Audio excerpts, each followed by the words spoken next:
All right, today we're going to talk about BiPAP usage in acute respiratory failure in specifically the adult population. So BiPAP is a form of non-invasive ventilation. What that means is we're able to augment ventilation without placing an invasive airway such as an endotracheal tube or LMA. It can deliver either positive or negative pressure into the lungs to help ventilate and augment that ventilation.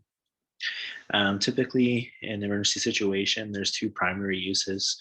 One of them being in chronic obstructive pulmonary disease, COPD, patients that are in a exacerbation where their pH is between 7.25 and 7.35, as well as patients presenting in acute pulmonary edema. It does have some other uses, such as in patients with asthma or in other patients where their goals of care does not support normal oral intubation. So in terms of some contraindications, the absolute ones would be such things such as cardio or respiratory arrest. The patient does need to be able to breathe on their own to some extent, as well as an upper airway obstruction. When there's any facial trauma, that would affect the mask seal, inability to control their secretions, so any arrhythmias. And then one of the bigger ones is if patients have a systolic blood pressure less than or equal to 90. Also in patients that have a decreased level of consciousness, that's a GCS of 9 or less, as well as an undrained pneumothorax or recent upper GI surgery within the last 8 days. Some of the relative contraindications include that of copious secretions, decreased level of consciousness with GCS falling between 13 and 9, severe comorbidities, focal consolidation on chest radiographs, where there's some confusion or agitation, bowel obstruction, facial upper airway or upper GI surgery, or diagnosis other than COPD exacerbation or acute pulmonary edema. Some other considerations that must be taken into account when starting a patient on BiPAP. The patient must be willing and able to cooperate. If they are just constantly ripping out their mask, then they're never going to have a seal and it's not going to work. Patients must also be able to protect their airway. And then in regards to the level of consciousness, patient must be able to remove the mask if required, whether they need to vomit, they need to be able to move that mask. And they also need to be able to be awake enough to activate the nurse call system if they are experiencing any kind of crisis. So in terms of settings, the machine most often used, it's called the Respironics V60. It's very similar to a ventilator, however, it's just mainly used for BiPAP.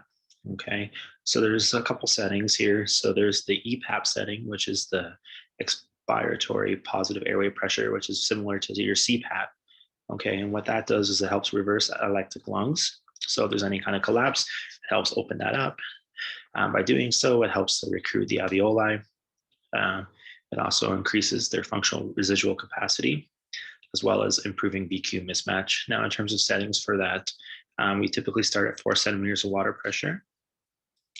And then our IPAP, or our inspiratory positive airway pressure, is basically analogous to pressure support in other ventilators. It helps to reduce the work of breathing by giving that pressure supported breath, as well as decreases respiratory muscle fatigue. Now, typically you start the IPAP at EPAP plus 4 centimeters of water. So if you started your EPAP at 4, your IPAP would be at 8, and so on. Other settings would be things like your FiO2. So you would titrate your FiO2 to match or to give you whatever your SpO2 goals are for that patient. In terms of monitoring, at the very minimum, you need to have a pulse oximeter as well as continuous blood pressure. Now that can either be cycling indirect blood pressure, like non-invasive, or with direct blood pressure, such as invasive. Typically, after starting BiPAP therapy, we want to get an arterial blood gas 1 hour after the treatment has started. And then we need to monitor a minimum of every hour for the first 8 hours they're on it, and then a minimum of every 2 hours until their goals are achieved, and then a minimum of every 6 hours for the first 48 hours after clinical goals are achieved. So those are all as per the AHS policy and procedure. In terms of masks, you have a couple different mask choices. We have full face masks, which should be used initially as patients that are in acute respiratory failure are typically breathing through their mouth. And then once therapy has been initiated and we notice a positive response and the patient's able, we can transition them to a nasal mask. However, we also could use nasal masks in patients that are too claustrophobic for the full face mask, or if patients are feeling nauseous and they need to vomit, we can use the nasal mask as well in those patients.